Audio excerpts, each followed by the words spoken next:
আপনার ফোনের সিকিউরিটি সেটিংসটি ঠিক না করা পর্যন্ত কারো ফোন রিসিভ করবেন না, কারণ আমাদের ফোনে এমন কিছু সেটিংস আছে যেগুলো ঠিক না থাকার কারণে কিন্তু স্ক্যামাররা আমাদেরকে কল করে চুপ করে থাকে, আমাদের ইনফরমেশন কালেক্ট করে। এবং সবচেয়ে বড় ব্যাপার যে আমাদের ফোনের সবচেয়ে বেশি ব্যবহৃত কাজ হচ্ছে আমাদের ফোন থেকে ফোন করা বা ফোন আসলে সেটাকে রিসিভ করে কথা বলা। কিন্তু আমাদের ফোনে এমন কিছু সেটিংস আছে যেসব সেটিংস থাকার কারণে বিভিন্ন স্ক্যামাররা আমাদের বিভিন্ন ইনফরমেশন তারা নিয়ে নিচ্ছে এবং আমাদের সঙ্গে জালিয়াতি করছে। বিশেষত আমাদের বাড়ির বয়স্ক মানুষ যারা, যারা এতটা বোঝে না, তাদের কাছ থেকে কিন্তু এইসব ইনফরমেশন কালেক্ট করে নিচ্ছে এবং তাদেরকে প্রতারণা করছে। তো অবশ্যই আপনি এবং আপনার বাড়িতে যদি কোনো বয়স্ক লোক থাকে, তাহলে কিন্তু তাদের ফোনে আজকে দেখানো এই সেটিংসগুলো এনেবল করে দেবেন, যাতে করে পরবর্তী সময় কেউ আপনার বা আপনার পরিবারের কারো কোনো তথ্য হাতিয়ে নিতে না পারে এবং আপনাদেরকে প্রতারিত করতে না পারে। তো চলুন শুরু করি আজকের ভিডিও।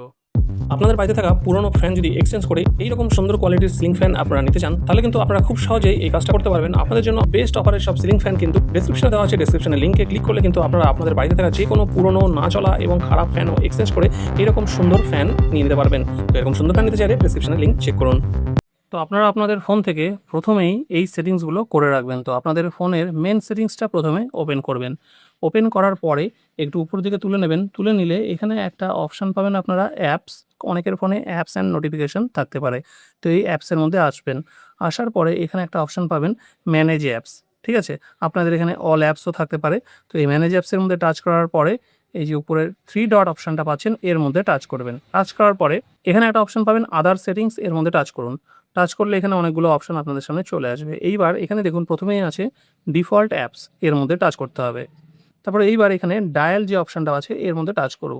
টাচ করলে এখানে আমাদের দুটো অপশান আছে। আমার এখানে ডিফল্ট যেটা ফোন সেটা সিলেক্ট নেই, ট্রু কলারটা সিলেক্ট আছে। অনেকের ফোনে ট্রু কলার না থাকলে এখানে নান একটা লাল রঙের গোল লোগো থাকবে আর এখানে লেখা থাকবে নান, সেটা সিলেক্ট থাকতে পারে। তো আপনাদের যদি নান বা অন্য কিছু সিলেক্ট থাকে তাহলে সেটাকে চেঞ্জ করে আপনারা এই ফোন বা এখানে ডায়ালার যে অপশানটাই লেখা থাকবে সেটা সিলেক্ট করে নেবেন। সিলেক্ট করার পরে এখান থেকে ব্যাক করে চলে আসবেন। ব্যাক করে আসার পরে এইবার আপনাদেরকে যে কাজটা করতে হবে সেটা হচ্ছে আপনাদের ফোনের এই যে ডায়ালার অ্যাপটা আছে এই অ্যাপটাকে ওপেন করতে হবে। ওপেন করার পরে এই উপরের 3 ডটে টাচ করতে হবে। টাচ করার পরে এখানে সেটিংসে আসতে হবে। সেটিংসে আসার পরে এইখানে দেখুন একটা অপশান আছে কলার আইডি অ্যান্ড স্প্যাম, এর মধ্যে টাচ করতে হবে। টাচ করার পরে এখানে দেখুন দুটো অপশান আছে, এই দুটো অপশান কিন্তু আমার এখানে ডিসেবল আছে। এই দুটো অপশানকেই কিন্তু এনাবেল করতে হবে। তো এই দুটোকে আমরা এনাবেল করে নেব। ঠিক আছে? এই দুটো এনাবেল করলে কি হবে, এখানে দেখুন বিজনেস অ্যান্ড স্প্যাম নাম্বার যেগুলো আমাদের ফোনে প্রায় আসে বিভিন্ন রকম প্রমোশনের জন্য, সেই নাম্বারগুলো ব্লক হয়ে যাবে। আর এখানে কিন্তু prevent suspected spam call for disturbing you. তো এই যে স্প্যাম কলগুলো আপনাদের ফোনে আসে, বিভিন্ন রকম হ্যাকাররা আপনাদেরকে ফোন করে বিভিন্ন রকম তথ্য সংগ্রহের চেষ্টা করে, অনেক সময় সাইলেন্ট থাকে, কোনো কথা বলে না।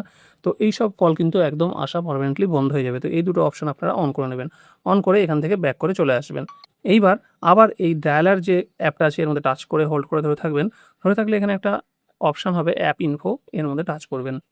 টাচ করলে এইখানে দেখুন একটা অপশান আছে অ্যাপ পারমিশনস, এর মধ্যে টাচ করবেন।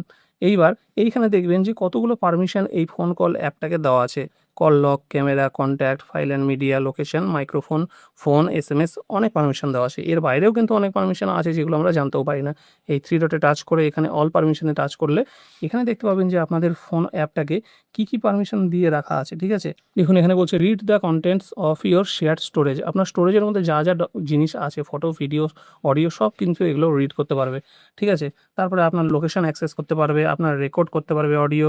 তারপর দেখুন এখানে ওয়াইফাই কানেকশন দেখতে পারবে, আপনার ব্লুটুথ সেটিং অ্যাক্সেস করতে পারবে, আপনার এখানে কিন্তু অডিও সেটিং চেঞ্জ করে দিতে পারবে। তো অনেক পারমিশন, এগুলো কিন্তু আমরা চাইলেও এগুলোকে চেঞ্জ করতে পারবো না। ঠিক আছে? কিন্তু যেই জিনিসগুলো আমরা পারবো সেগুলো হচ্ছে এই পারমিশনগুলো, যেগুলো আমরা চাইলে কিন্তু নিজের মতো করে মডিফাই করতে পারবো। যেমন ধরুন এই ফোন কল অ্যাপটার জন্য কল লগ এই অ্যাপ পারমিশন দরকার। ক্যামেরার পারমিশন আপনারা এটাকে আস্ক এভরি টাইম এটা করে রাখবেন। যদি কখনো আপনারা ভিডিও কল করেন তাহলে কিন্তু ক্যামেরা লাগে, তাছাড়া কিন্তু ক্যামেরার কোনো প্রয়োজন হয় না। সেই জন্য যখন ভিডিও কল করবেন তখন সে পারমিশন চাইবে, আপনি পারমিশন দেবেন, দিলেই হয়ে যাবে। ঠিক আছে? তো এটাকে আস্ক এভরি টাইম করবেন। করার পরে এখানে কনট্যাক্টস এটা থাকবে, ফাইল অ্যান্ড মিডিয়া ঠিক একইভাবে এটাকেও কিন্তু ডিনাই করে দেবেন। তারপরে এখানে লোকেশন, এই লোকেশনটাও কিন্তু সবসময় এখানে ডিনাই করে দেবেন। ঠিক আছে? তারপর এখানে আছে ফোন আর এসএমএস, এগুলো কিন্তু অবশ্যই লাগবে। আর মাইক্রোফোন তো কথা বলার জন্য লাগে, সেই জন্য লাগবে। তো এই অপশনগুলো কিন্তু আপনাদেরকে এই ফোন অ্যাপ থেকে কিন্তু অ্যাডজাস্ট করে নিতে হবে। ব্যাস এই কটা কাজ যদি আপনারা আপনাদের ফোন অ্যাপ থেকে করে নিতে পারেন তাহলে কিন্তু আপনাদের ফোনে কথা বলা কিন্তু অনেকটা সেফ এবং সিকিউর হয়ে যাবে।